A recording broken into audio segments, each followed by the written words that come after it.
Buescher. Oh, man. Chris Buescher on his lid and lands back on his wheels. Caution. Rollovers are not something you like to brag about, but I did it twice in 2 different cars before anybody else did it in both cars. So I have a record of some sort. What goes through your mind in those moments? Obviously, it's a bad scenario, right? And you don't want to be upside down. It's not what our cars are built for. I keep telling people I just needed some airtime so I can start applying for a pilot's license in the future. I don't think it's going to work on the application. What happens in those moments is the craziest thing. And I heard people talk about this and I didn't believe them. But when a race car lifts off the ground, it goes completely quiet.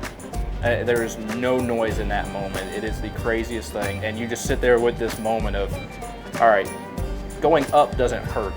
It's coming back down that's gonna hurt at some point. We've made a ton of advancements in the past decade and beyond that. Yes, it's gonna rattle you a little bit. You're gonna have some bumps and bruises, but ultimately we're walking away and we're racing the very next weekend. And that was such a crazy experience.